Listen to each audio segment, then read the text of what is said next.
Le FTA, qui est un festival international de danse contemporaine et de théâtre contemporain, qui a lieu à Montréal, donc c'est sa 11e édition, et très, très fier chaque année de s'investir dans le projet des rencontres internationales. C'est un festival qui combine théâtre, danse et performance, qui va chercher des spectacles partout dans le monde qui sortent vraiment de l'ordinaire, qui sont super pas conventionnels. Et c'est ça qui m'attire énormément. Des rencontres, c'est un séminaire de 11 jours à travers lesquels, donc, à peu près entre 20 et 25 artistes, donc soit des créateurs en danse ou en théâtre, ou des critiques, encore une fois en art de la scène, se retrouvent à Montréal pour discuter, pour réfléchir aux œuvres, aux propositions contemporaines qu'ils auront vues, pour rencontrer des artistes. Le fait d'avoir accès de manière aussi privilégiée à des artistes, de comprendre leur démarche, c'est extrêmement précieux parce qu'on a très rarement la chance de pouvoir leur parler au-delà de 10 minutes. Je pense que pendant 10 jours, c'est important d'être en contact avec toutes sortes d'œuvres, des pensées, des parcours artistiques, des chocs esthétiques. Tu es un peu perdu par rapport à ton propre positionnement artistique, mais c'est plutôt quelque chose de bien. Et je trouve que c'est très riche de cette mélange entre l'endroit de critique et nous, en tant que des artistes. Exactement. Et puis, c'est ça, c'est vraiment un terrain de jeu. C'est une opportunité de rencontrer des gens qu'on n'aurait jamais rencontrés autrement.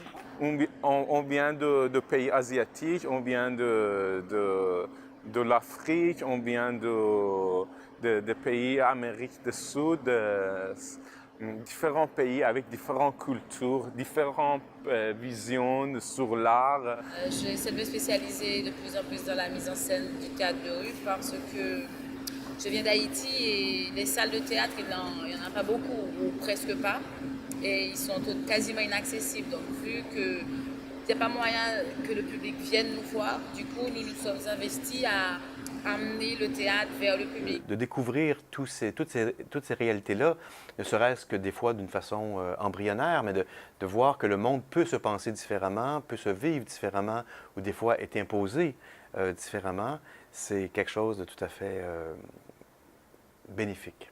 C'est vraiment un terrain fertile pour des collaborations futures.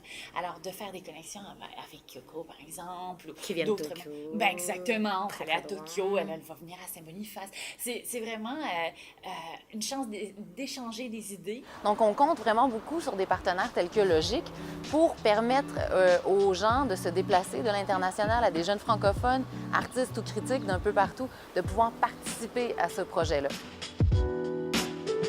Mes attentes étaient surtout d'être un peu bousculé et c'est ce qui est arrivé. Donc c'est maintenant à moi de savoir comment je trie tout ça et comment je les transforme pour m'approprier tout ce que je viens de vivre ici et faire avancer les choses là où je vis, où je travaille.